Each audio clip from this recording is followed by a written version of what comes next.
Unconsciously, have you not had other gods? This is who we are. I was telling the good pastor here, and luckily he told me that just 2 weeks ago, just thereabout, the book of Habakkuk. How many of you have read the book of Habakkuk? Now look, in this congregation of Christians, less than 0.01% have read the book of Habakkuk. Yet I consider him, he is considered to be a minor prophet. But he's the man who questions God like we all do, but ultimately surrenders to God. You know, this faith and this Christianity that we talk about is serious business. There is a sermon that I want you to go and listen to this evening or tomorrow morning. It was a sermon that was delivered by Billy Graham in Chicago, the United States in 1971. Who is Jesus? He's one of the most powerful sermons that I've ever heard preached by man. Who is Jesus? Some say he was the Son of God, Billy Graham says. Some say that he was a god. Some say that he was a madman. Some say that he was a charlatan. But who is Jesus? Who is he? Who is he? That 2,000 years down the line, you are here congregating and praying in his name. Who is he? You never met him. He was a Jew who, according to the Bible, never traveled for more than 50 kilometers. He was in Nazareth, he was in Bethlehem, he was in Jericho, he was around Galilee. He did not have internet, he did not have Instagram, he did not have WhatsApp, no phone. But today you hear, you say that he has taken your life. Who is he? Why are we here dancing to him, dancing to his tune? Who was he? He only preached for 3 years. The 18 years between age 12 and 30, we do not know where he was. Who is he? Who is he?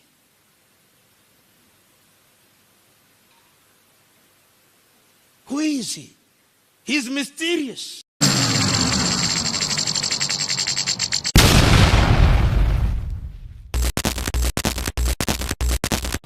One love, go Africa. Very much, you may resume your seats.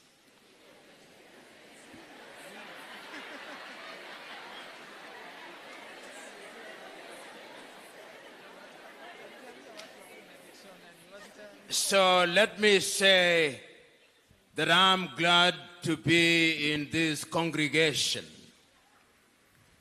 to share my thoughts with you on the chosen subject, finishing strong. But during my short conversation with the senior pastor, we had some informal conversations during which I told the senior pastor and the pastor here that I consider myself to be a Christian of Berea. And when you read the Acts of the Apostles, the Apostle Paul talks about the Christians of Berea. These were Christians who, when he had preached, they would go back and read the scripture for themselves and question. During that conversation, I told the senior pastor and pastor that if I had lived during the days of Christ and I was one of his disciples, I would have been Thomas or Philip. I would have told Christ after his crucifixion and resurrection I want to see. And I would have been Philip, because I would have said to Christ, we have lived with you, I now want to see the Father. And I told them that doubt is the mother of faith. I then told them that Christ during his life told us about the Pharisees who, when they pray for long hours, that they may be praised of men. And I told them that if you very carefully follow Christ, his most important messages were not delivered for more than 3 minutes. And I asked them to go and test. How long is the Lord's Prayer? How long is the Sermon on the Mount? How long is the parable of the Good Samaritan? How long is the parable of the sower? Christ hit the point. And I suggested to them, Christ knew that human concentration can only be captured for so long. I'm therefore prefacing my presentation in the knowledge that I'll not speak for too long, in keeping with Christ's own prescription. Let us, as Christians, search our souls. Search our souls, because it is important to remember that we live in very difficult days. We live in days when it is not so very easy to know which message is the right message. We live in days that are actually mentioned in the Bible. If you read the book of Matthew, at chapter 24, verse 24, Matthew says that in these days there shall arise many Christs, and they shall perform wonders, and that if it were possible, they would deceive even the very elect. These are the days in which we live. We live in days where those who claim to be Christians are attracted to miracle workers. But we forget the message of Christ when he tells us that there will come a time when such as those will come to him, and they'll say to him, Christ, we performed miracles in your name. And he'll tell them, I know you not. We live in times which are spoken of in Paul's letter to Timothy in chapter 3, when he says that in the last days people will be lovers of themselves. There'll be a kind of godliness which is not in keeping with the message of God. But he then tells us that just as Jannes and Jambres troubled Moses in the desert, their days will be numbered. So the question is, in these days, when we live in such times as Christians, what should we do? I remember, and this story I've told times without number, one day, I am at the airport, Julius Kambarage Airport in Dar es Salaam, and seated next to me is a priest. He is a Catholic priest. And we begin to talk about the Bible, and we talk about many things.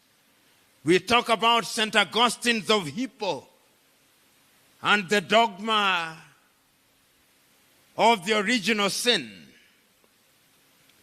We talk about the dogma of the transubstantiation of the body of Christ. We talk about the dogma of the Assumption of Mary.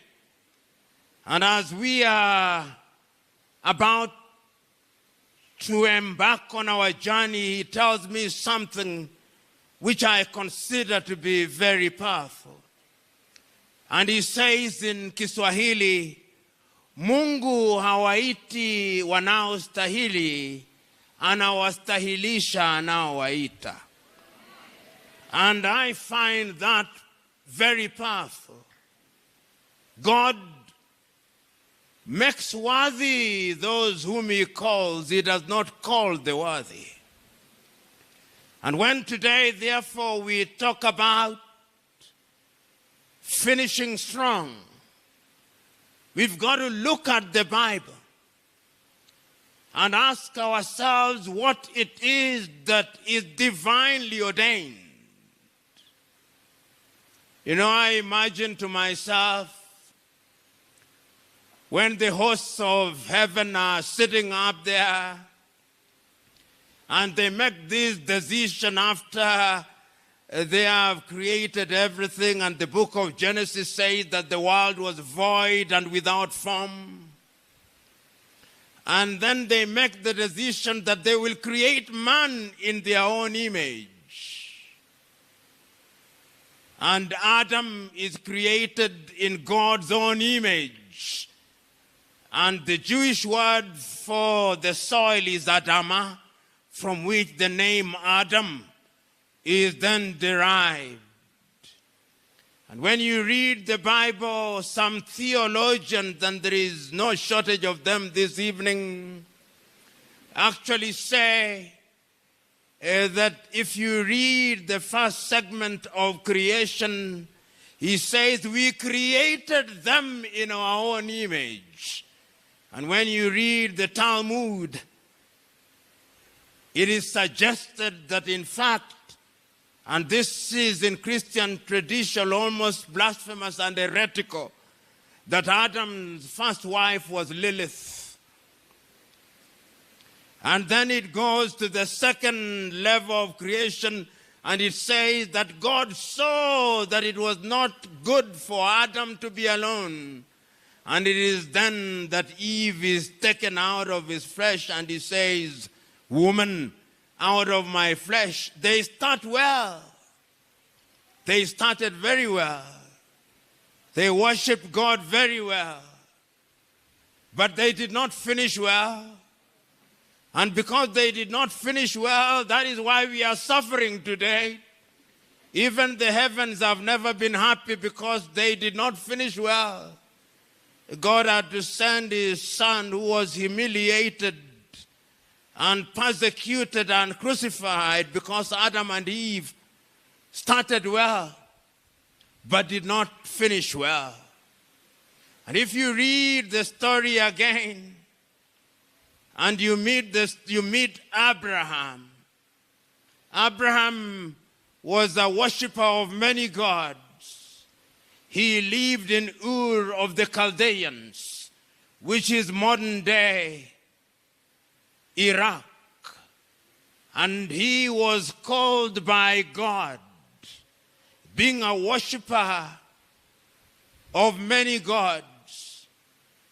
And it is of him that is said in the Bible that he was God's friend. He brings him out. And to demonstrate how friendly God was to him, the story is told on the decision that was made in the heavens that Sodom and Gomorrah would be destroyed. And we are told that there is a conference and a conversation in the heaven whether that information should be revealed to Abraham or not. And the decision is made by the three angels to tell him that they are going to destroy Sodom and Gomorrah. And they tell him, and he asked, what about if there are 50 good people in Sodom and Gomorrah? And he says, if there are 50, we shall not destroy Sodom and Gomorrah. And he says, what about if there are 45? And we are told that if there are 45, he will not destroy it.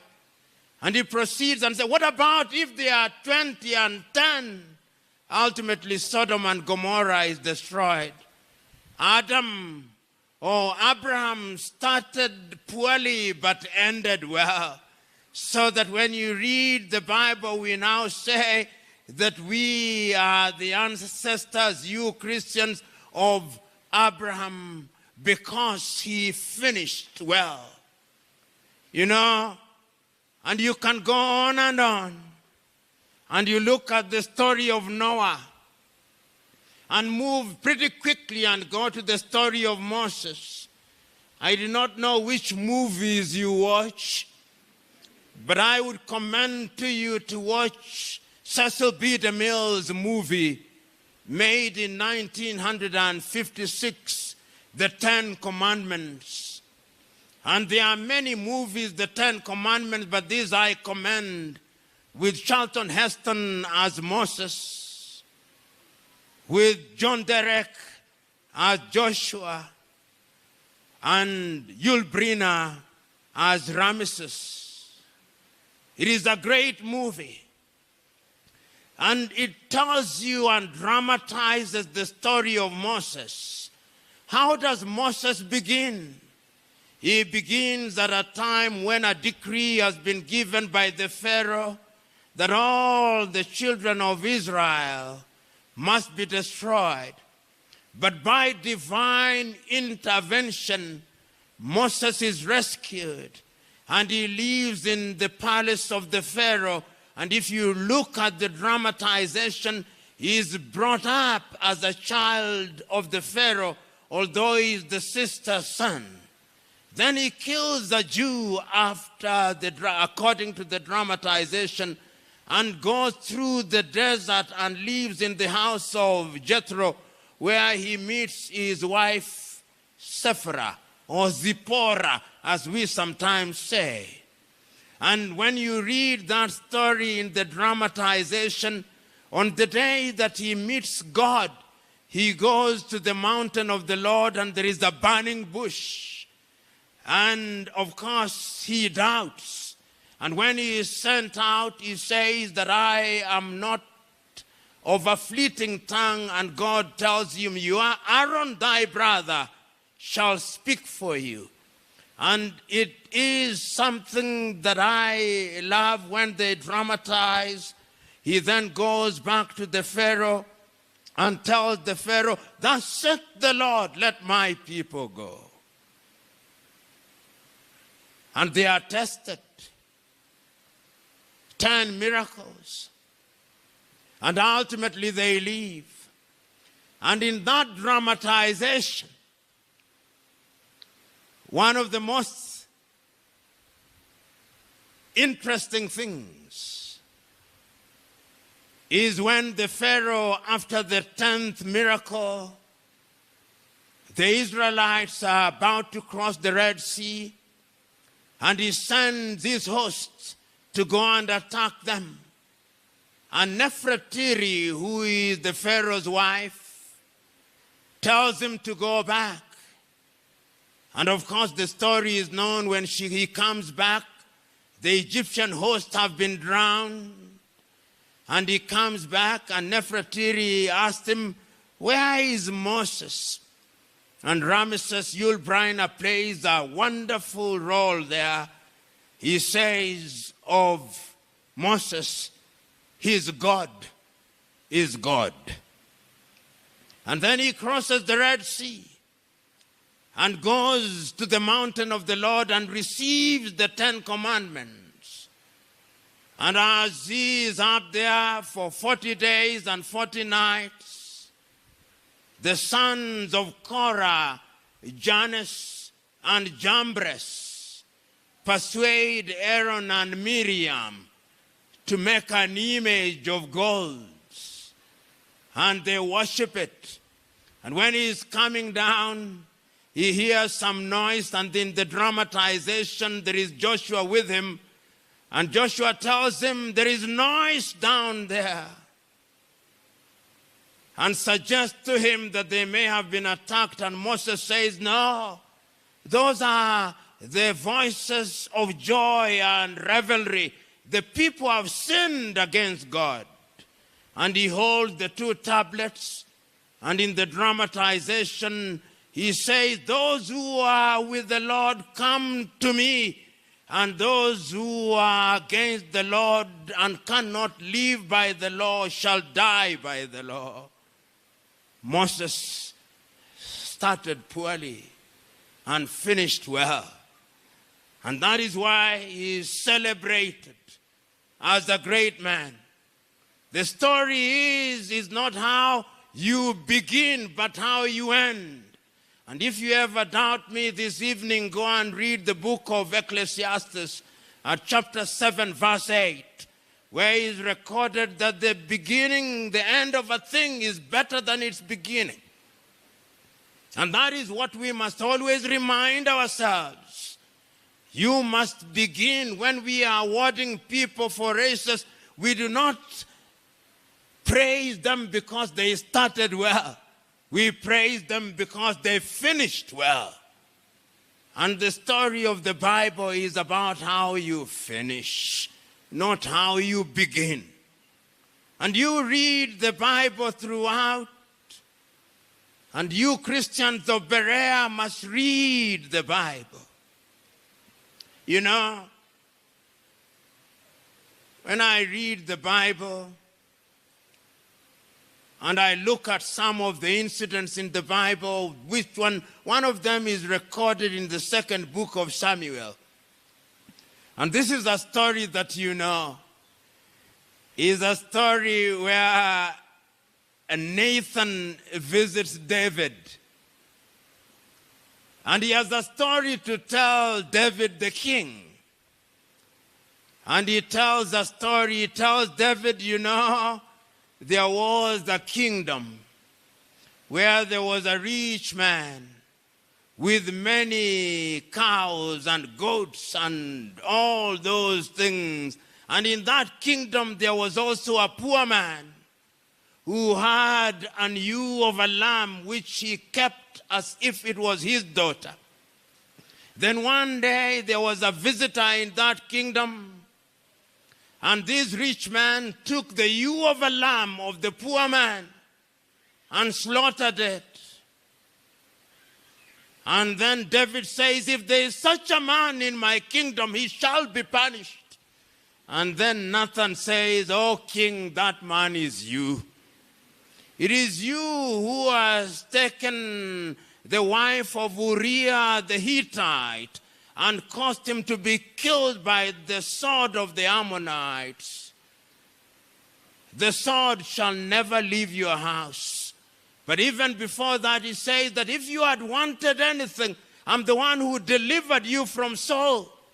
I'm the one who delivered you. And if you have wanted more, I took Saul's wives and gave them unto you and all his property. And if you had wanted more, I would have given them to you. But because you have done that, the sword shall never leave your house. You who are congregants, has the sword ever left the house of David? As I speak to you now, the sword is in the house of David. But David started poorly, made many mistakes, but still God says that he's a man after his heart. So that he composes the Psalms, which we call the Zaburi or Zaburi in Arabic. He finishes well. But his son Solomon does not finish well. Sometimes I wonder why Solomon is considered wise. Because I don't sometimes think he's very wise. Because when you are wise, how do you marry 700 women and have 300 concubines, and these women persuade you to worship other gods? But God determines wisdom in ways that I cannot begin to fathom. But from a human perspective, I doubt Solomon's wisdom. He did not end well. And indeed, it is because of his undoing that the kingdom is divided. He did not end well. The history is about ending well. The story of Enoch is a man who started well and ended well, and we are told he walked with God and he was no more. The story of Elijah and Elisha is a person who walked with God and he anointed a successor. Ending well means that you must also have a successor. You must mentor others. We live in a country here where there are individuals who never want to leave the stage. You must know when to leave the stage. Waswahili wanasema lazima ungatuke, kama ungatuki utangatuliwa. And that is why we are told in the Bible that the spirit of Elijah came into Elisha. So even the pastors here, senior pastors, you must not remain senior to the grave. You must anoint others. As the saying goes, the old goats must die for the young goats to thrive. That is the message when I read the Bible. I do not know how you read the Bible, but that is how I read it. And you read this Bible and you see consistently that the beginning is not what is important. The end is what is important. Look at the New Testament now that I have dwelt for so long on the Old Testament. Look at how Christ chooses his disciples. He did not go out there to choose the Pharisees. He did not choose Nicodemus. He did not choose Gamaliel. These were great thinkers in the Sanhedrin. Where does he go? He goes to the lake. And he sees Peter and Andrew, who are fisher people, and he calls them and tells them, you come that you shall be fishers of men. And look at how they are troubled. Look at Peter denying Christ. Look at Peter doubting. When you read the Bible, there is that portion where Christ asks of Peter, who do people say I am? And some say you are John the Baptist. Some say you are Elijah.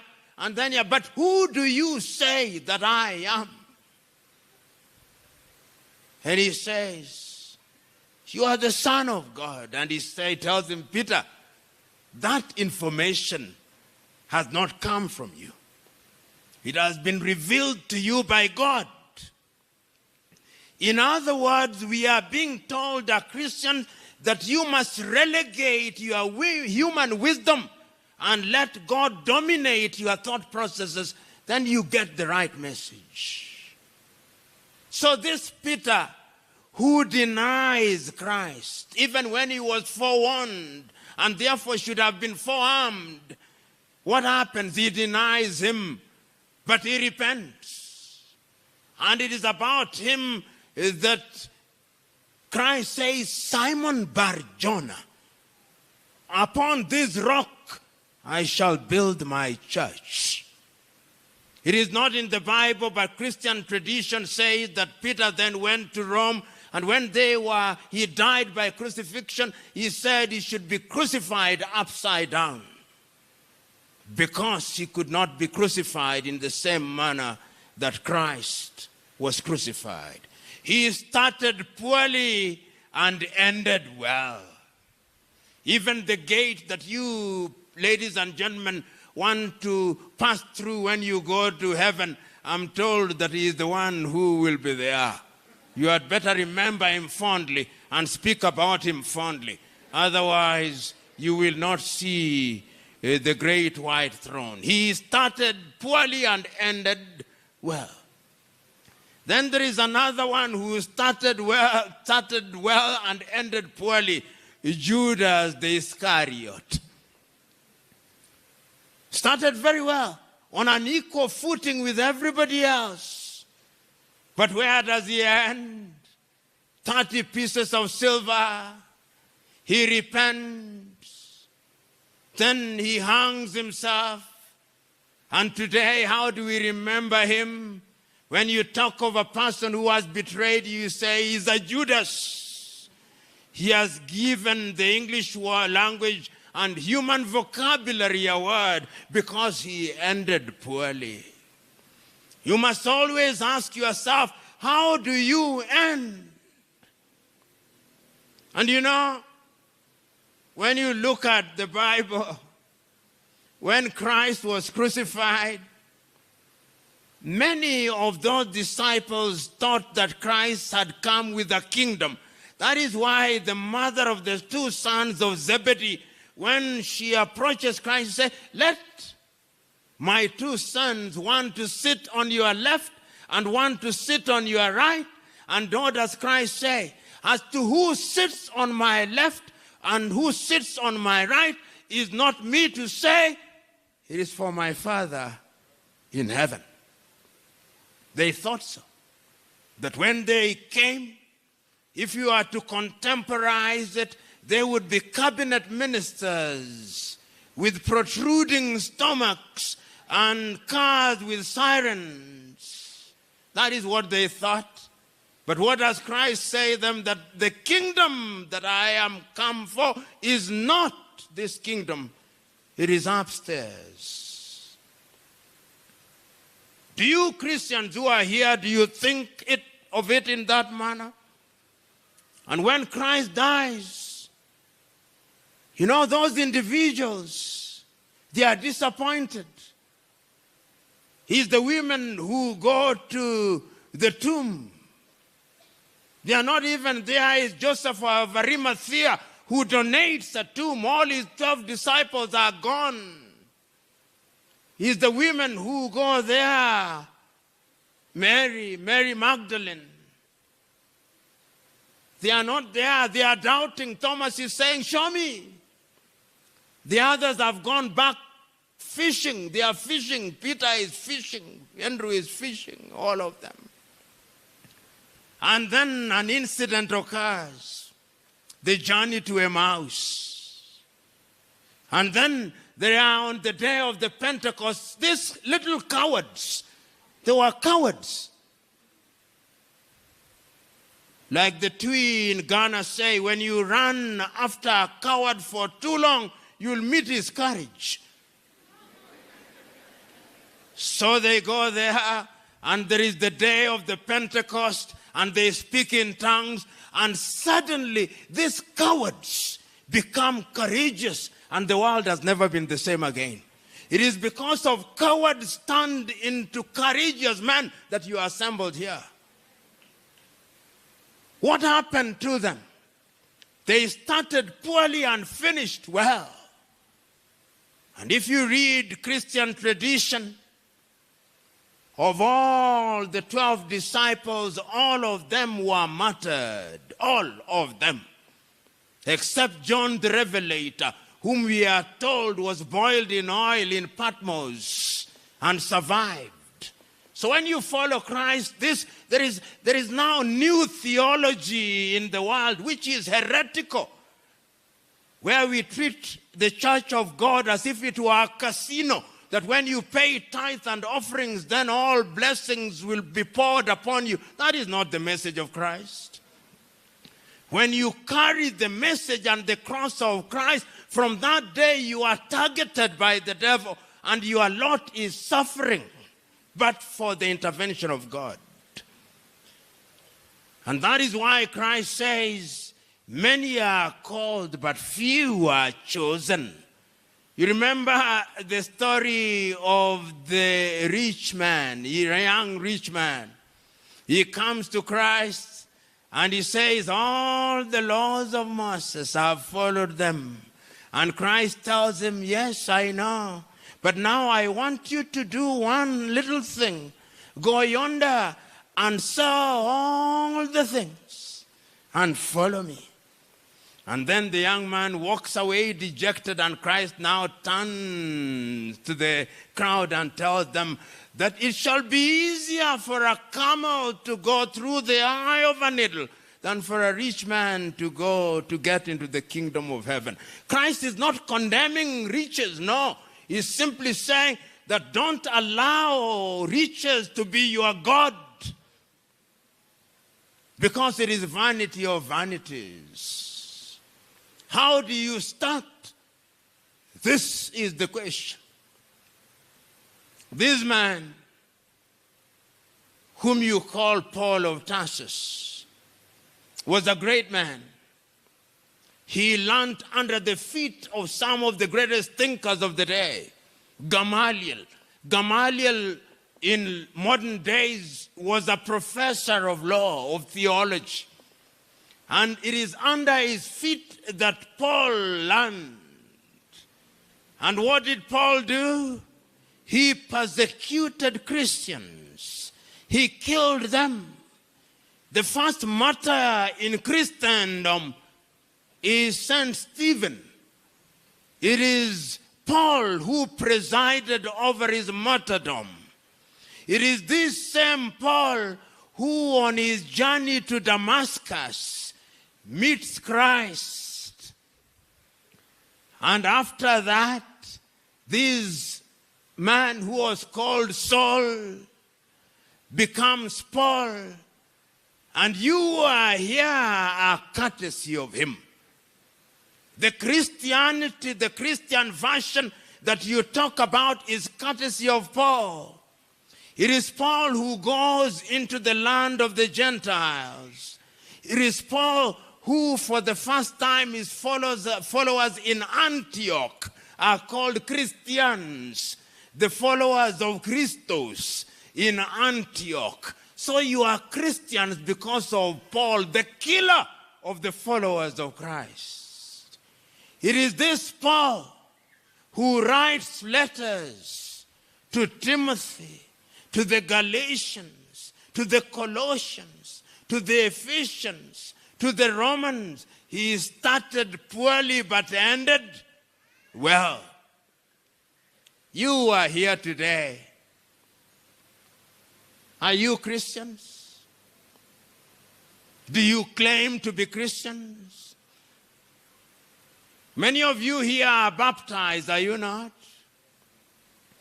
And you remember on the day of your baptism, you said that you rejected the devil with all his works. Have you rejected the devil with all his works?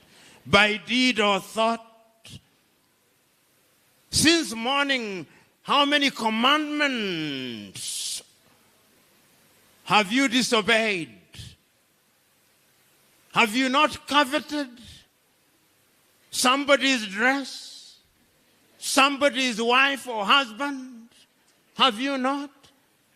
Have you not in your thoughts thought of murdering somebody or harming somebody this morning, since this morning? Unconsciously, have you not had other gods? This is who we are. I was telling the good pastor here, and luckily he told me that just 2 weeks ago, just thereabout, the book of Habakkuk. How many of you have read the book of Habakkuk? Now look, in this congregation of Christians, less than 0.01% have read the book of Habakkuk. Yet I consider him, he is considered to be a minor prophet. But he's the man who questions God like we all do, but ultimately surrenders to God. You know, this faith and this Christianity that we talk about is serious business. There is a sermon that I want you to go and listen to this evening or tomorrow morning. It was a sermon that was delivered by Billy Graham in Chicago, the United States in 1971. Who is Jesus? He's one of the most powerful sermons that I've ever heard preached by man. Who is Jesus? Some say he was the Son of God, Billy Graham says. Some say that he was a god. Some say that he was a madman. Some say that he was a charlatan. But who is Jesus? Who is he? Who is he? That 2,000 years down the line, you are here congregating and praying in his name. Who is he? You never met him. He was a Jew who, according to the Bible, never traveled for more than 50 kilometers. He was in Nazareth, he was in Bethlehem, he was in Jericho, he was around Galilee. He did not have internet, he did not have Instagram, he did not have WhatsApp, no phone. But today you hear, you say that he has taken your life. Who is he? Why are we here dancing to him, dancing to his tune? Who was he? He only preached for 3 years. The 18 years between age 12 and 30, we do not know where he was. Who is he? Who is he?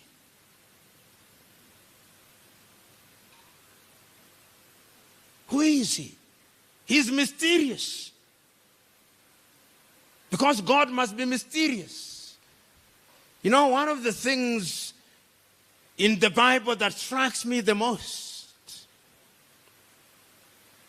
is the story of John the Baptist. This John the Baptist, who is Christ's cousin, the son of Elizabeth, and Zachariah, says he's a forerunner for Christ. And when Jesus is being baptized at the Jordan River, and Christ approaches him, and there is a dove, and says, "This is my son in whom I am well pleased." This John the Baptist, when he is arrested by Herodias and he is in jail, he doubts. And he sends his 2 disciples to Christ to go and ask the following question. Go and ask of him whether he is the one or we should wait for another. Do you remember that? Whether he is the one or we should wait for another. And how does Christ reply? Go and tell him that the blind are seeing, that the lame are walking, that the lepers are clean, and that the message is being preached to the whole world. After that, we are not told what happens. John's head is cut and given to Salome. That is John, who saw him, who baptized him. You, ulimwona Yesu wewe?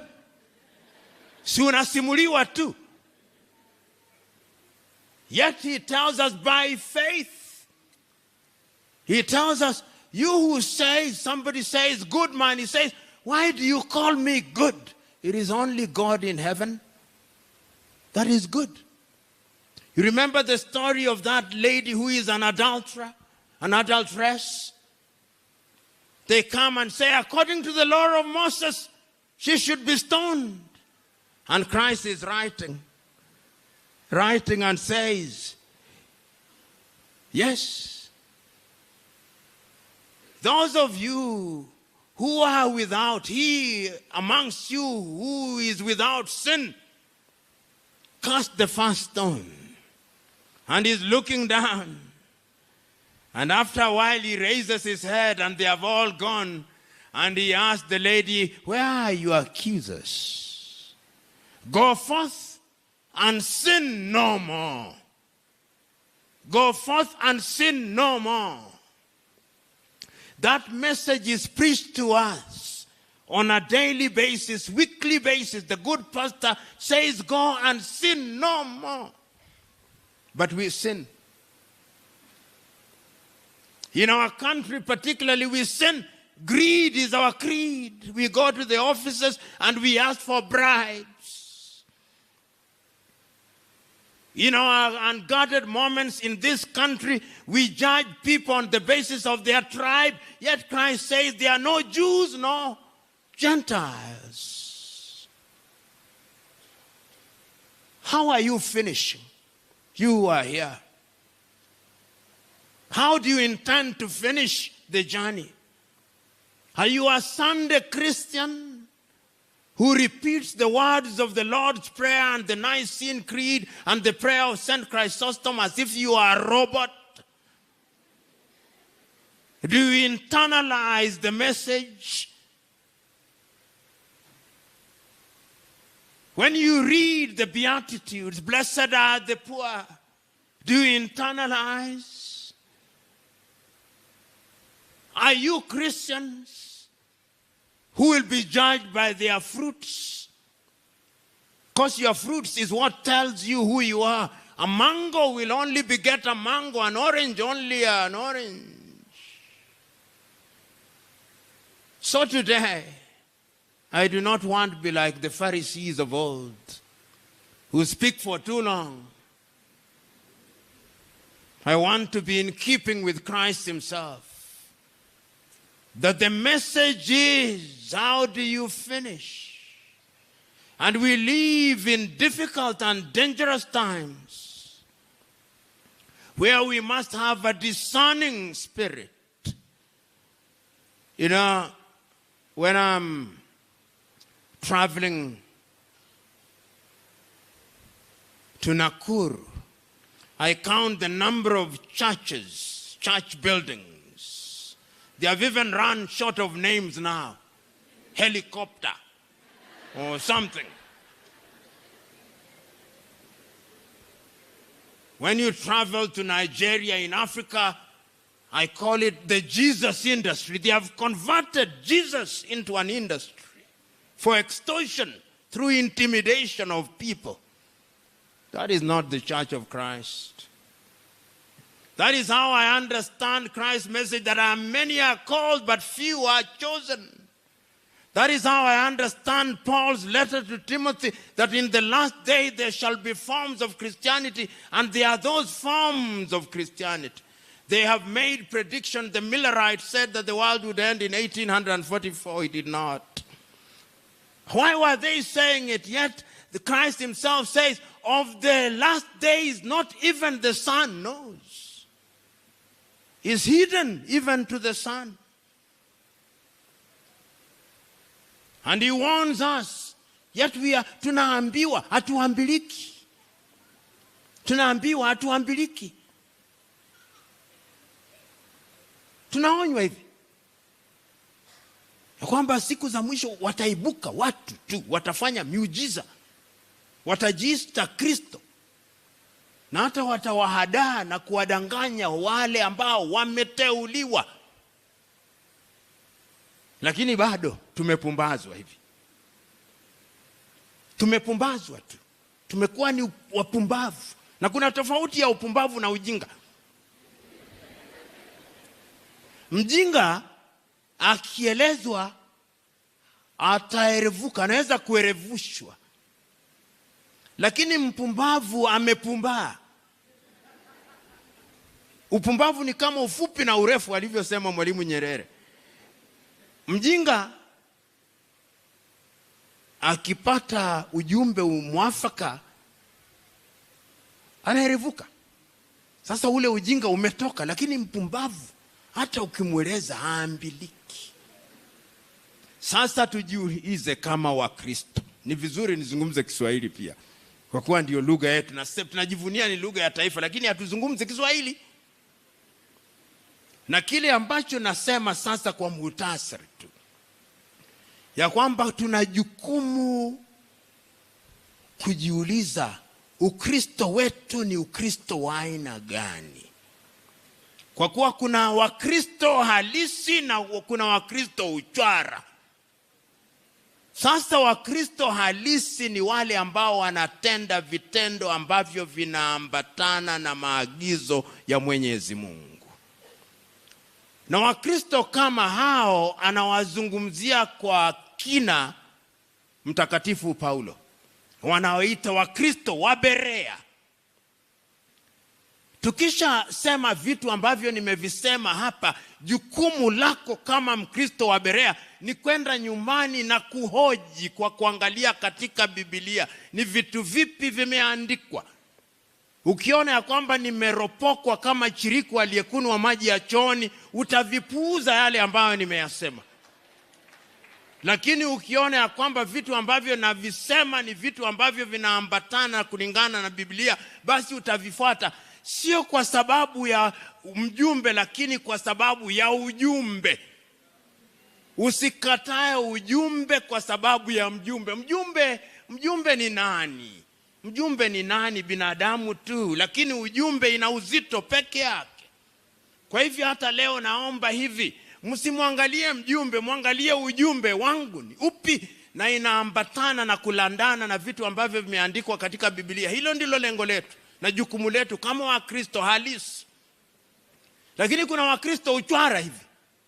Hawa ni Wakristo ambao kila kukicha wanazungumza mambo ambayo yatatufurahisha. Wanasema ya kwamba walizaliwa tarehe fulani, walikutana na Bwana Yesu, Bwana Yesu akawabadilisha ghafla binhu, sasa wao wamekuwa ni walokole, hao ni wazuri, hao ni watakatifu. Hao ni Wakristo uchwara. Kwa kuwa Bwana Yesu mwenyewe anasema ya kwamba ni nani mzuri nani? Kama manabii ambao walitembea na Mungu wenyewe, ndio wanasema ya kwamba ni watu ambao, anasema Bwana Yesu hivi ya kwamba kati ya watu ambao wamezaliwa na wanawake hakuna anayefaa kumshinda Yohana Mbatizaji, lakini hata Hera mtu wa chini zaidi amfikii. Sasa mimi na wewe hapa Kenya hapa, sisi ni akina nani? Viroboto tu. Na tutaona Hera kwa kudra na huruma ya Mwenyezi Mungu. Kwa hivyo jukumu letu ni kusujudu. Ndio maana Mathayo mtakatifu anasema hivi, na Paulo pia anasema, nimekimbia mbio na nikamaliza vizuri, sasa ninatunukiwa. Mnanielewa hivi? Ndio maana tunasema katika Kiswahili, mtaka cha uvunguni sharti ya nini?